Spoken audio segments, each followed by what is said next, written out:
Good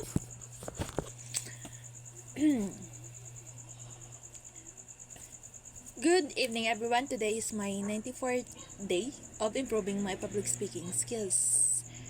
Today is Thursday, and yeah, as usual, nothing happened. And I'm supposed to be planning to continue the exercise for my improvements of my flexibility, but then it was not, what do we call this? I didn't carry it on for the reason that the weather was quite suspicious earlier. I thought it will rain heavily, but then it turns out it was not, or it never was.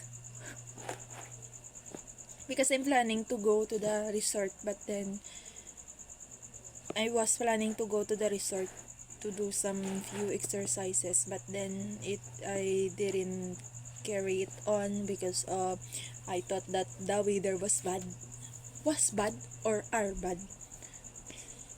Yeah, I feel kind of awkward today, but then I just want to go with the flow and continue my videos. That's all for my personal life. I continued the compilation of the reports that I'm working on last week. I just continue it now because this was the day that I have the time to work on it. I'm already done with the chapter 6, and all I needed to do was to finish off the chapter 7, and then I will move on to the assessment or the compilation of our cases, which is, I know, will be a challenge, but it will be easy also. It also will be easy. Yeah.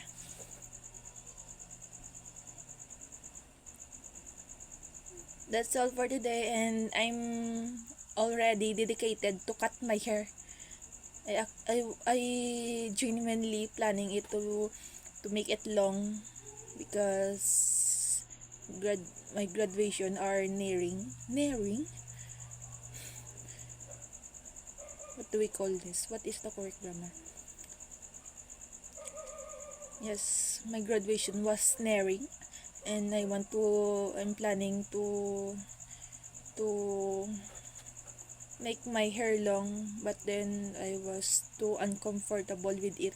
That's why I decided, and I am dedicated to cut it again. I know it will be, if I will stick to this kind of hairstyle, it will be costly maintenance because I needed to cut it monthly as much as I can. And the price of cutting your hair ranges from 100 to 150, but in Daroa City, in our Capso main area, we just pay for over 99 pesos for cutting our hair. But yeah, I don't think I'm planning to go again to the barberer that cut my hair last time. I know he was really good at cutting it, but then I just realized recently that the hair that he cut was so far to the reference that I show him. And also I replayed my videos wherein to the day that I actually cut my hair, and I realized that it really doesn't suit me at all. But during the time I was really satisfied and happy. But then if I take a recall of it, I realized that it was really ugly. But thankfully my face card, wow, fall it off. That's why it doesn't totally look ugly at all. But if you put it to someone's face, it will be really horrendous. It was really ugly. It doesn't suit me at all, and it was very far from the reference I showed him. He he, he doesn't follow it.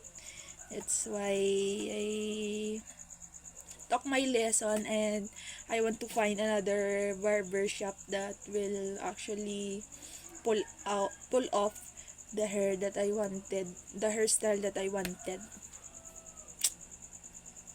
That's all for my personal life and thoughts, and the things that I have to say today is